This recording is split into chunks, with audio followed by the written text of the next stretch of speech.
जय हिंद प्यारे साथियों, मैं सुशील एक बार फिर से आप सभी का अपने यूट्यूब प्लेटफॉर्म टीचिंग में सुशील में आपका स्वागत करता हूं। आई होप आप लोग स्वस्थ होंगे, मस्त होंगे, अच्छे होंगे और अपनी पढ़ाई को बेहतर तरीके से आगे बढ़ा रहे होंगे। तो फिर हम लोग आज पढ़ते हैं। कल हम लोग विविध का पहला पार्ट पढ़ लिए थे, आज दूसरा पार्ट हम लोग पढ़ रहे हैं। पूरा भौतिक विज्ञान विविध का दूसरा पार्ट है और आज ये पूरा भौतिक विज्ञान समाप्त हो जाएगा और हम लोग अब रसायन विज्ञान स्टार्ट करेंगे, उसके बाद फिर आगे पढ़ेंगे।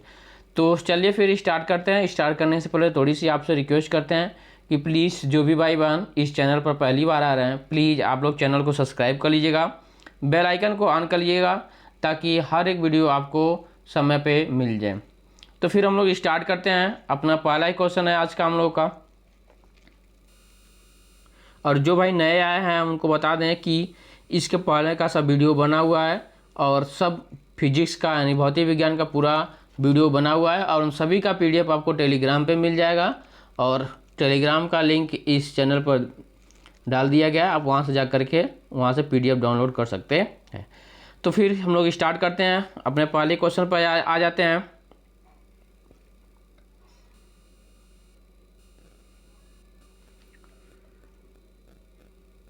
ठीक है, तो हम लोग का पहला ही क्वेश्चन है आपका, यहाँ से देखिएगा, करा कि घड़ी में स्फटिक क्रिस्टल किस सिद्धांत पर कार्य करता है। तो ये किस सिद्धांत पर कार्य करता है? दाब विद्युत प्रभाव पे। किस पे? दाब विद्युत प्रभाव पर कार्य करता है। अब आगे देखिएगा, अगला क्वेश्चन आगे क्या करा है कि स्वचालित कलाई घड़ी में ऊर्जा हाथ के विभिन्न संचालकों से प्राप्त होती है। यानी जो स्वचालित कलाई घड़ी में जो ऊर्जा प्राप्त होती है हाथ के विभिन्न संचलनों से प्राप्त होता है। अगला क्वेश्चन क्या करा कि कृत्रिम उपग्रह पृथ्वी से स्पष्ट रूप से क्यों ट्रैक किया जा सकता है। तो डॉपलर प्रभाव के द्वारा। किसके द्वारा किया जा सकता है? तो डॉपलर प्रभाव के द्वारा ये ट्रैक किया जा सकता है। अगला क्वेश्चन करा कि हवाओं में किस प्रकार की ऊर्जा होती है। तो गतिज ऊर्जा होती है। हवाओं में किस प्रकार की गतिज ऊर्जा होती है? तो गतिज ऊर्जा होती है, क्योंकि आप उसको याद कर सकते हैं अपनी थोड़ा सा एक्स्ट्रा दिमाग लगा करके कि हवा चलता है, तेज चलता है, यानी उसमें गति होती है। तो हवा में कौन सी ऊर्जा होती है? तो गतिज ऊर्जा होती है। चलिए आगे करा कि सड़क पर चलने की अपेक्षा बर्फ पर चलना कठिन होता है। क्यों? भाई सड़क पर चलना आराम होता है लेकिन बर्फ पे चलना कठिन होता है। क्यों? क्योंकि बर्फ में सड़क की अपेक्षा घर्षण बल कम होता है, यानी बर्फ पे एकदम घर्षण बल एकदम नहीं होता है और स्लिप ज़्यादा करता है, और सड़क पे घर्षण बल ज़्यादा होता है, इसलिए हम उस पर आसानी से चल सकते हैं। चलिए आ जाते हैं हम लोग। करा कि चुंबकीय अनुनाद बिंबीकरण किस सिद्धांत पर आधारित है। तो नाभिकीय चुंबकीय अनुनाद पर आधारित है। चुंबकीय अनुनाद बिंबीकरण किस पर आधारित है? तो नाभिकीय चुंबकीय अनुनाद पर आधारित है। भारत में मीट्रिक प्रणाली किस वर्ष प्रारंभ की गई। तो मीट्रिक प्रणाली वर्ष 1957 में स्टार्ट की गई थी। चलिए अगला क्वेश्चन कह रहा है कि उष्मा के स्थानांतरण का क्या कारण है। तापांतर, यानी तापों का अंतर उष्मा के स्थानांतर का कारण होता है। तो इसका आंसर क्या बन जाएगा आपका? तापांतर।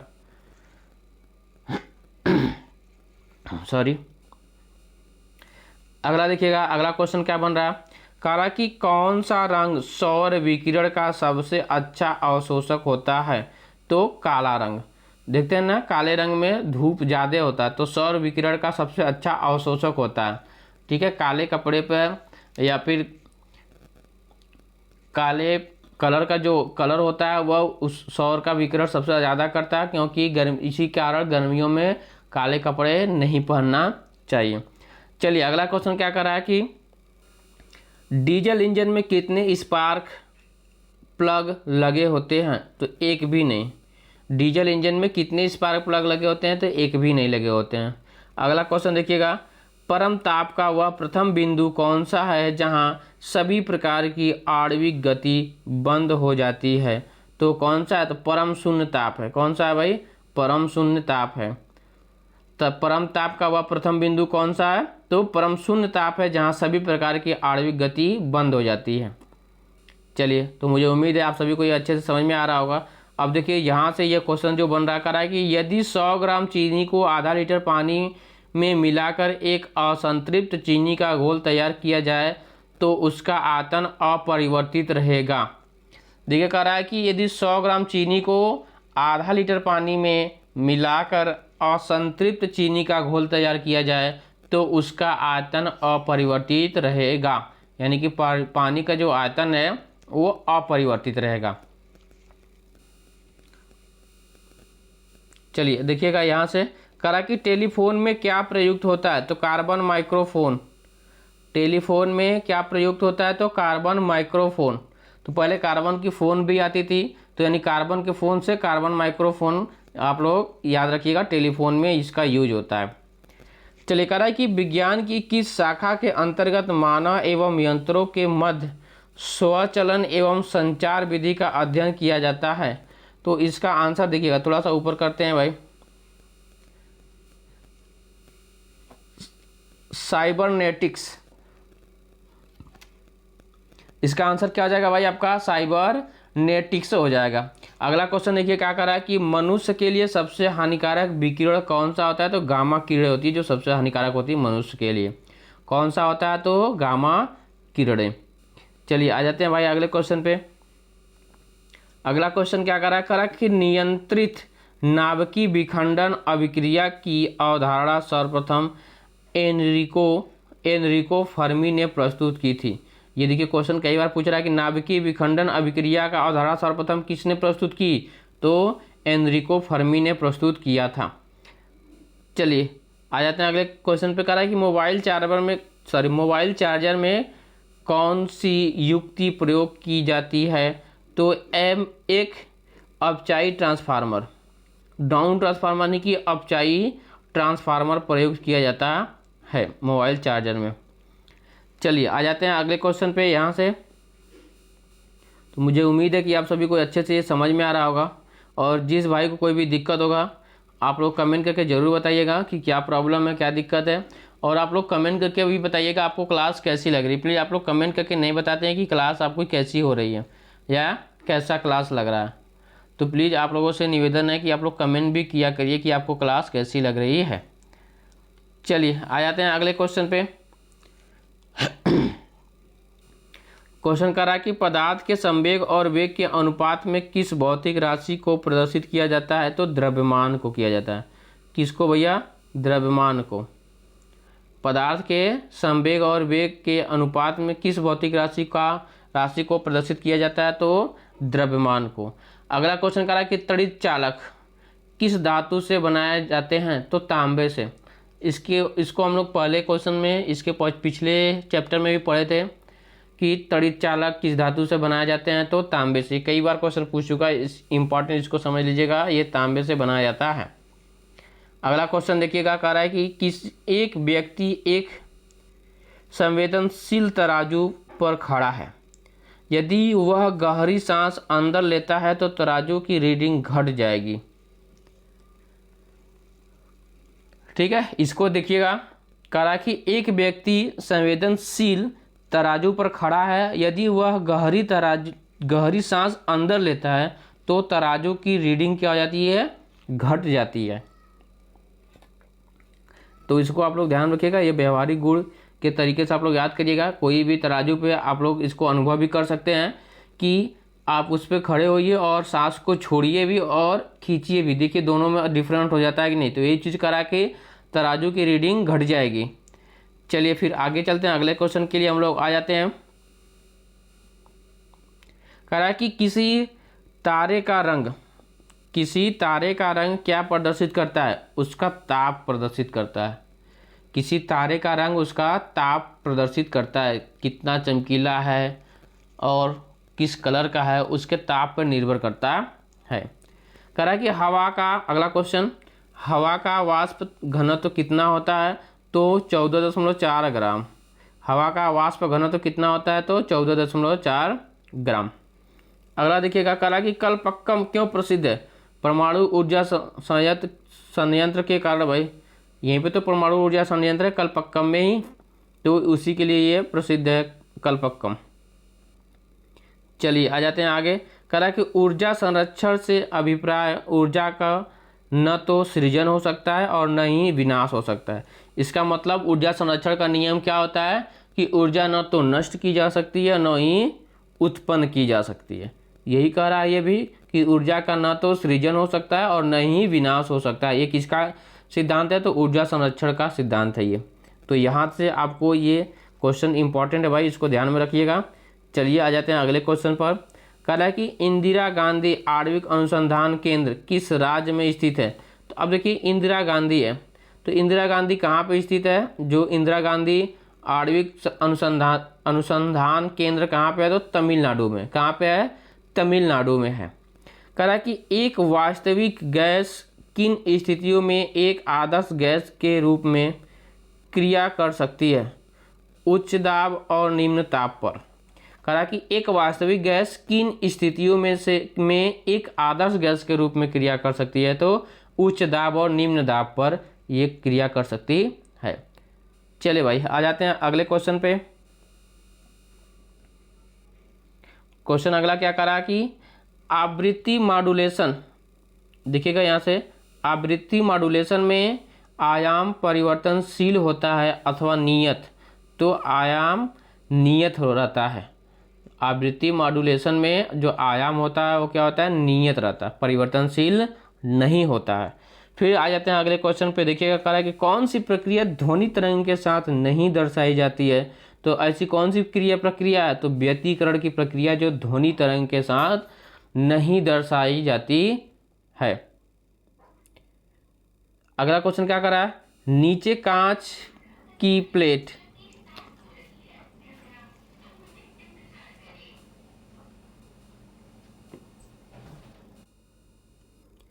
चलिए आ जाते हैं अगले क्वेश्चन पे। अगला क्वेश्चन क्या कर रहा है कि ये तो हो गया व्यतिकरण के कारण। चलिए अगला आ रहा है कि नीले कांच, थोड़ा सा इसको और ऊपर करते हैं, अब स्पष्ट दिखाई दे रहा होगा आपको। कह रहा है कि नीले कांच की प्लेट धूप में नीली क्यों दिखाई देती है?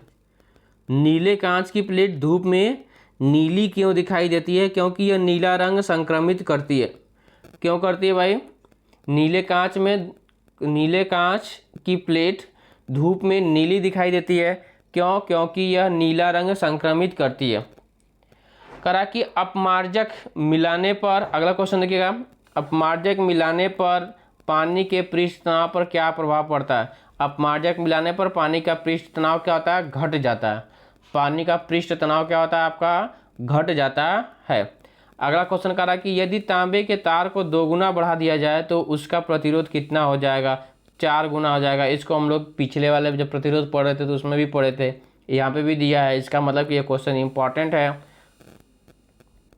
चलिए आ जाते हैं अगले क्वेश्चन के लिए। कह रहा कि ईसीजी किस अंग की गतिविधि को दर्शाता है? ईसीजी किस अंग की विधि को दर्शाता है? तो हृदय को। ईसीजी किस अंग की गतिविधि को दर्शाता है? तो हृदय की गतिविधि को दर्शाता है।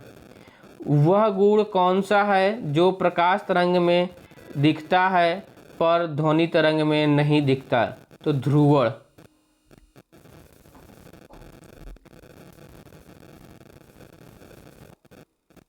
चलिए आ जाते हैं अगले क्वेश्चन को। करा कि वायु शीतलन किस स्थान के लिए अधिक उपयुक्त है? वायु शीतलन किस स्थान के लिए अधिक उपयुक्त है? तो वायु शीतलन गर्म और शुष्क जलवायु वाले क्षेत्रों में, गर्म और शुष्क जलवायु वाले क्षेत्रों में अधिक उपयुक्त है। अगला देखिएगा, अगला कह रहा कि वह प्रकाशीय उपकरण कौन सा है जिसकी सहायता से दोनों आँखों से एक साथ दूरवर्ती वस्तुओं का आवर्धित रूप दिखाई देता है? तो दूरबीन है। वो ऐसा क्या है? तो वो उपकरण क्या है? तो दूरबीन है, जो कि दोनों आँखों से एक साथ दूरवर्ती वस्तुओं का आवर्धित रूप दिखाई देता है। तो ऐसा कौन सा उपकरण है भाई? वो तो आपका दूरबीन है। चलिए आ जाते हैं अब इस देखिए यहाँ से क्वेश्चन कर रहा है, पॉजिट्रॉन का द्रव्यमान व आवेश इलेक्ट्रॉन के बराबर होता है। पॉजिट्रॉन का द्रव्यमान व आवेश का इलेक्ट्रॉन दोनों क्या होते हैं? बराबर होते हैं। इसलिए देखिए आगे करा कि इसलिए इसे एंटी इलेक्ट्रॉन कण भी कहते हैं। अब यहाँ से देखिएगा एक बार में सभी को, पॉजिट्रॉन का द्रव्यमान व आवेश इलेक्ट्रॉन के बराबर होते हैं, इसलिए इसे एंटी इलेक्ट्रॉन कण भी कहते हैं। तो यहाँ तक आपको समझ में आया होगा। तो अब आप लोग इसको एक बार रिवाइज कर लीजिएगा, ठीक है भाई। और जो भी भाई बहन पहली बार आ रहे हैं, प्लीज़ एक बार फिर से आप सभी को रिक्वेस्ट करते हैं कि आप लोग चैनल को सब्सक्राइब करिएगा और ज़्यादा से ज़्यादा शेयर करिएगा और बेल आइकन को ऑन कर लीजिएगा। कमेंट करके जरूर बताइएगा कि आपको क्लास कैसी लग रही है। चलिए आ जाते हैं अगले क्वेश्चन पे, हम लोग देखते हैं। और आज ये पूरा फिजिक्स भौतिक विज्ञान का विविध से लेकर के शुरू से लेकर के अंत तक पूरा क्वेश्चन समाप्त हो जाएगा। और इन सभी का PDF आपको टेलीग्राम पे अपलोड कर दिया गया है, वहाँ से आप जाकर के डाउनलोड कर सकते हैं। सभी चैप्टर वाइज है, जिस तरह क्लास चला उसी तरह आपका PDF भी है, सब आपको मिल जाएगा वहाँ से। तो टेलीग्राम पे जाकर के ले सकते हैं। चलिए आ जाते हैं अगले क्वेश्चन पे। यहाँ से पहला क्वेश्चन क्या बन रहा है देखिएगा। कह रहा है कि वृत्ताकार पथ के चारों ओर पिंड की गति किस प्रकार की गति का उदाहरण है? तो समान चाल एवं परिवर्तित वेग। जो वृत्ताकार पथ है कि चारों ओर जो पिंड की गति किस प्रकार की गति का उदाहरण है? तो समान चाल एवं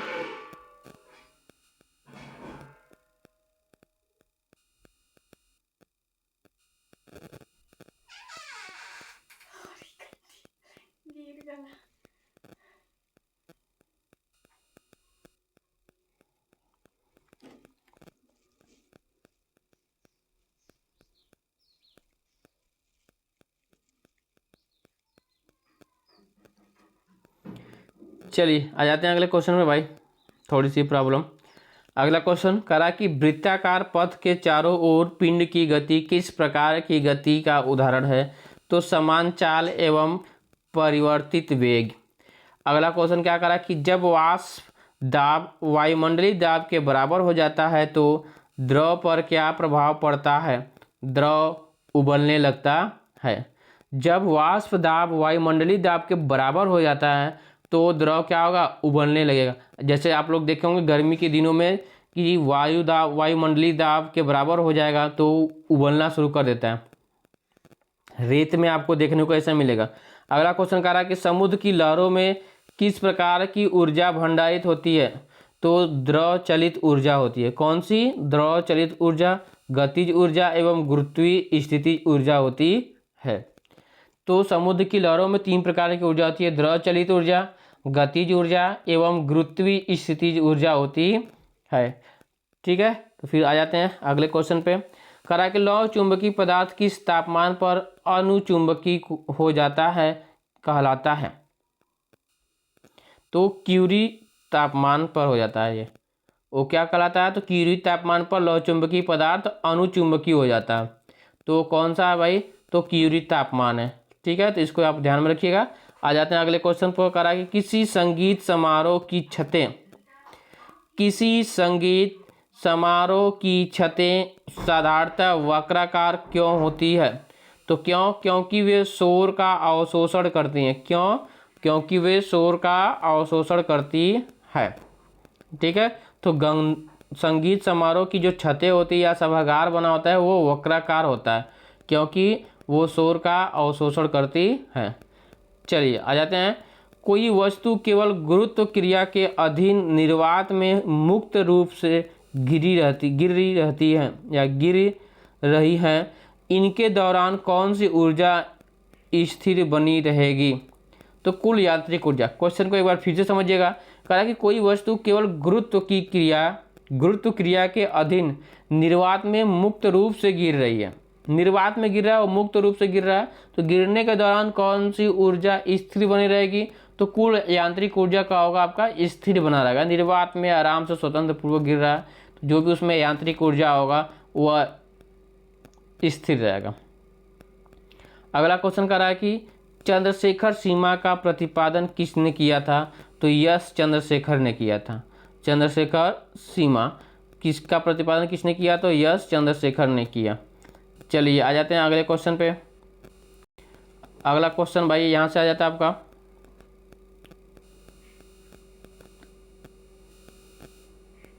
थोड़ा सा ऊपर से देख लेते हैं उसके बाद फिर इसको देखते हैं। अब देखिएगा ये क्वेश्चन क्या करा कि भारतीय अमेरिकी वैज्ञानिक यश चंद्रशेखर को चंद्रशेखर सीमा की गणना, तारों की उत्पत्ति एवं उनकी संरचना तथा कृष्ण छिद्र संबंधी शोध के लिए वर्ष 1983 में भौतिक के क्षेत्र में नोबेल पुरस्कार प्रदान किया गया। ये क्वेश्चन बहुत ही इंपॉर्टेंट है भाई, आप इसको देखिएगा। नोबेल पुरस्कार मिला हुआ किसको? तो यश चंद्रशेखर को। किस क्षेत्र में मिला है?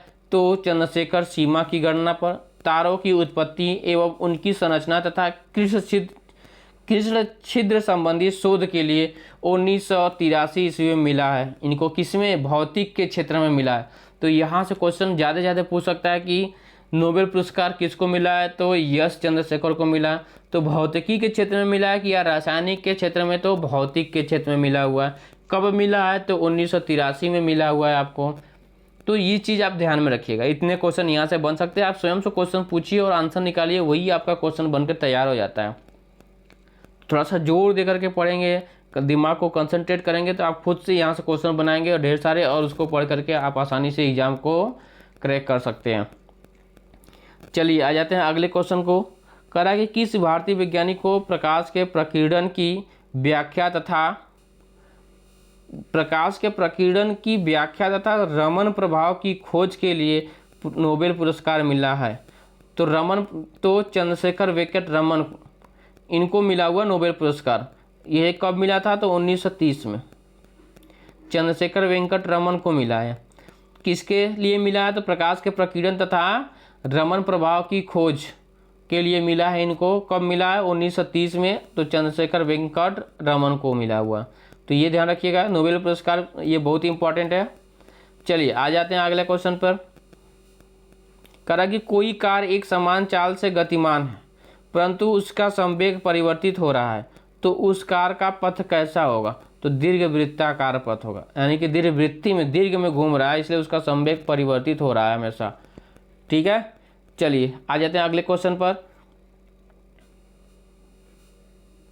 अगले क्वेश्चन पर आते हैं हम लोग। अगला क्वेश्चन क्या करा कि जब लंबे सूखे बालों को ब्रश किया जाता है, देखिएगा करा कि जब लंबे सूखे बालों को ब्रश किया जाता है तो लटें सामान्यतः एक दूसरे से अलग हो जाती हैं, क्योंकि ब्रश करते समय बालों पर स्थैतिक विद्युत आवेश प्रेरित होता है। तो आप लोग इसको यूज भी किए होंगे।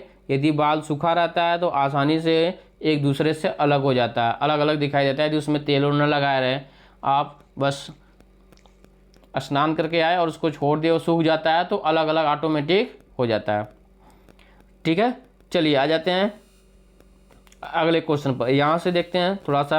अरे लिफ्ट में व्यक्ति के भार, यहाँ से देखिए बहुत ही इंपॉर्टेंट क्वेश्चन है। यहाँ से क्वेश्चन कई तरह से पूछे गए हैं और बने हैं, तो इसको आप ध्यान से रखिएगा। लिफ्ट से संबंधित ये क्वेश्चन है। ठीक है, तो इसको आप ध्यान से समझिएगा।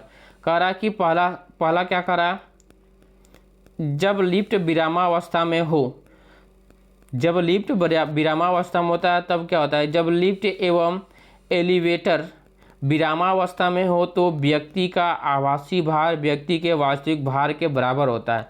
ये देखिए 5 से 6 स्थितियां हैं, इनसे क्वेश्चन अनिवार्य आपको पूछा जाएगा। ये इंपॉर्टेंट है, चाहे किसी का एग्जाम दीजिए, ये अनिवार्य रूप से आपको जहाँ साइंस पूछा जा रहा है वहाँ से ये क्वेश्चन पूछा जाएगा, ये 100% तय है। तो इस 6-7 पॉइंट है, अब इनको आप ध्यान में बना करके रखिएगा। थोड़ा सा और बड़ा करते हैं ताकि आपको समझने में दिक्कत ना हो। चलिए पहला पॉइंट करा कि यदि जब लिफ्ट या एलिवेटर विरामावस्था में हो तब व्यक्ति का आभासी भार व्यक्ति के वास्तविक भार के बराबर होगा। ठीक है, और दूसरा कंडीशन क्या करा कि जब लिफ्ट एक समान वेग से ऊपर या नीचे जाता है, यानी जब लिफ्ट क्या कर रहा है, एक समान गति से चल रहा है, यानी कि या तो ऊपर जा रहा है या तो नीचे जा रहा है, तो इस स्थिति में व्यक्ति का आभासी भार उसके वास्तविक भार के बराबर होता है, अर्थात व्यक्ति को अपने भार में कोई परिवर्तन प्रतीत नहीं होता है। लिफ्ट चल रहा है तो आपको कोई परिवर्तन प्रतीत नहीं होगा। ठीक है, अब तीसरा चीज कहा कि जब लिफ्ट त्वरण से ऊपर जाती है, जब लिफ्ट त्वरण से ऊपर जाती है तब क्या होता है? देखिएगा करा कि इस स्थिति में व्यक्ति का भार बढ़ा हुआ प्रतीत होता है, अर्थात व्यक्ति का आभासी भार उसके वास्तविक भार से अधिक प्रतीत होता है, यानी अधिक हो जाता है। यानी जब लिफ्ट त्वरण से आ जाएगा ऊपर, जब एक समान वेग से जा रहा है तो कोई परिवर्तन नहीं हो रहा, दोनों का बराबर हो जा रहा है। लेकिन जब त्वरण से जाएगा तो उसके भार से अधिक भार प्रतीत होगा। ठीक है, अभी तक यहाँ तक ये भी क्वेश्चन जो ज़्यादा से ज़्यादा नहीं पूछे गए। अब आगे आते हैं, जब टूटता है या स्थिर रहता है तब आगे आ जाते हैं। अब देखिए कह रहा है कि जब लिफ्ट त्वरण से नीचे आता है, इस स्थिति में व्यक्ति का आभासी भार घटा हुआ प्रतीत होता है। जब नीचे आएगा तो आपको भार कम महसूस होगा, या जब ऊपर जाएगा त्वरित से तो आपको भार अधिक महसूस होगा। और ये लास्ट नहीं है, ये जो 5वां और 6वां ये कई बार क्वेश्चन पूछ चुके हैं आपके एग्जाम में, आप इसको ध्यान में रखिएगा। कह रहा है कि यदि लिफ्ट की डोरी टूट जाए, जब लिफ्ट की डोरी टूट जाए तब क्या होगा? इस स्थिति में व्यक्ति या स्वतंत्र वस्तु की भांति नीचे गिरेगा, जिससे व्यक्ति का आभासी भार शून्य प्रतीत होगा, अर्थात व्यक्ति को भारहीनता का अनुभव होगा। ये कई बार क्वेश्चन पूछा जब डोरी टूट जाता है। ठीक है, तो जब लिफ्ट की डोरी टूट जाती है तो जो व्यक्ति का भार होता है वो शून्य हो जाता है, यानी कि भारहीनता का अनुभव करने लगता है। तो ये आपका जो पॉइंट 5वां है कई बार पूछा है, आप लोग इसको IMP बना लीजिएगा और इसको ध्यान में रख लीजिएगा, ये 6 पॉइंट को।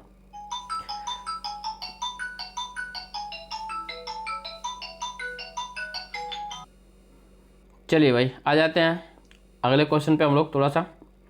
तो यहाँ से आपको कंफर्म हुआ कि यदि जब डोरी टूट जाएगी तो आपका भार क्या हो जाएगा? शून्य हो जाएगा, यानी कि भारहीनता का अनुभव होने लगेगा।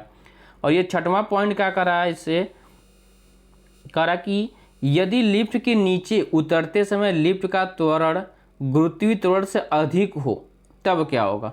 इस स्थिति में व्यक्ति का आभासी बल व्यक्ति पर ऊपर की ओर लगेगा, जिससे वह लिफ्ट की फर्श से उठकर लिफ्ट के छत से जा लगेगा। यानी कहने का मतलब यह है कि यदि लिफ्ट के नीचे उतरते समय, लिफ्ट नीचे उतर रहा है तो लिफ्ट का त्वरण गुरुत्वीय त्वरण से जब अधिक हो जाता है तो इस स्थिति में आपका आभासी बल व्यक्ति का जो होता है वो ऊपर की ओर लगेगा, और जिससे वह लिफ्ट की फर्श से उठ करके वह लिफ्ट की छत पर जा करके लग जाएगा, यानी कि जा लगेगा, यानी कि आप ऊपर की तरफ चले जाएंगे। ठीक है, तो इस 6 को आप ध्यान में रखिएगा और अपनी जो पढ़ाई है थोड़ा सा और मजबूत करिए ताकि आपको कोई कठिनाई ना हो।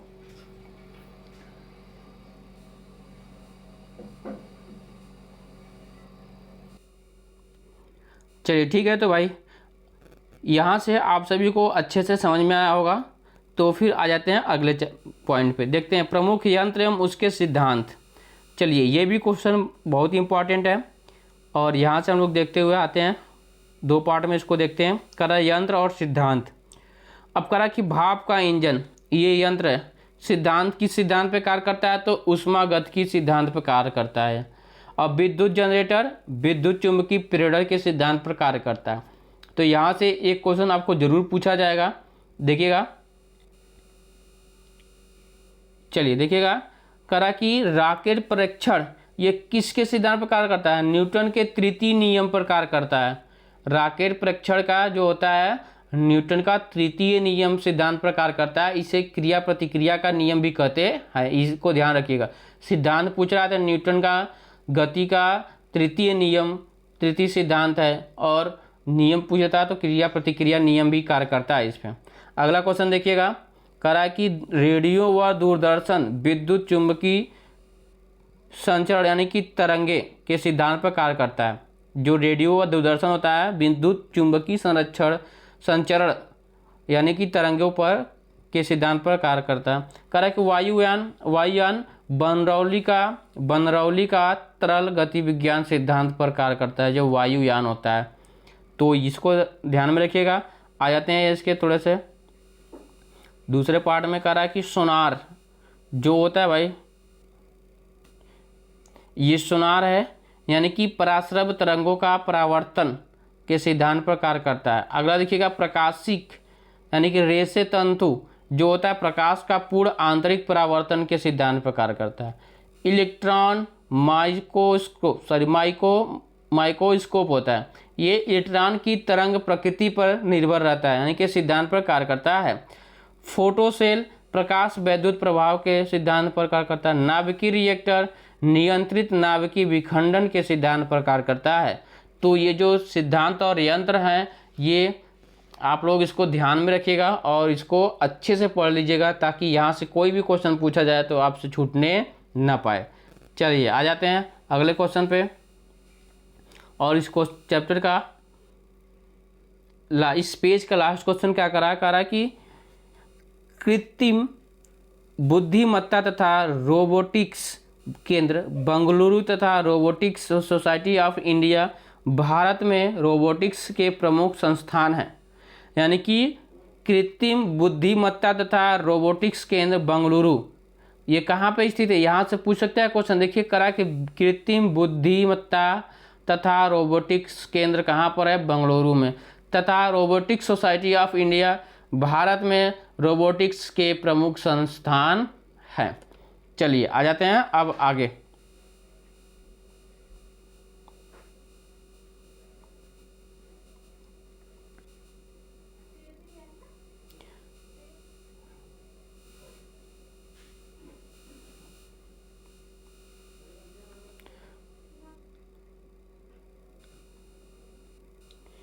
इसका थोड़ा सा अंधेरे में आ गया है भाई PDF, बट इसको हम लोग थोड़ा सा ध्यान रखते हैं इधर से। इसका PDF आपको फिर से हम अपलोड करा देंगे।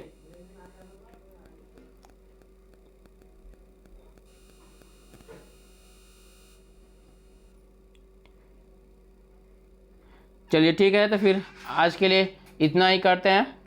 बाकी इसका PDF आपको फिर से अपलोड करा देंगे। जो ये भौतिक एवं रासायनिक विज्ञान से संबंधित भारत के महत्वपूर्ण अनुसंधान संस्थान है, ठीक है। जैसे राष्ट्रीय भौतिक प्रयोगशाला कहाँ पर है? तो ये आपका हुआ नई दिल्ली संस्थान में है, तो ये दिल्ली के राज्य में ही है। तो आप लोगों को ये फिर से आपको PDF बस इसका दे देंगे हम आपको, और आप लोग उसको पढ़ लीजिएगा। तो फिर आज को क्लास को आज यहीं पे समाप्त करते हैं। तो आप सभी को बाय बाय, टेक केयर, धन्यवाद। और जाते जाते आप लोगों से प्लीज़ एक बार रिक्वेस्ट करते हैं कि जो भी भाई बहन इस चैनल पर पहली बार आ रहा है, प्लीज़ आप लोग चैनल को सब्सक्राइब कर लीजिएगा और बेल आइकन को ऑन कर लीजिएगा, और कमेंट करके ज़रूर बताइएगा आपको क्लास कैसी लगी। ठीक है, तो फिर आज के लिए इतना ही। बाकी हम लोग फिर अगले वीडियो में मिलते हैं। सभी को बाय बाय, टेक केयर, धन्यवाद। जय हिंद, जय भारत।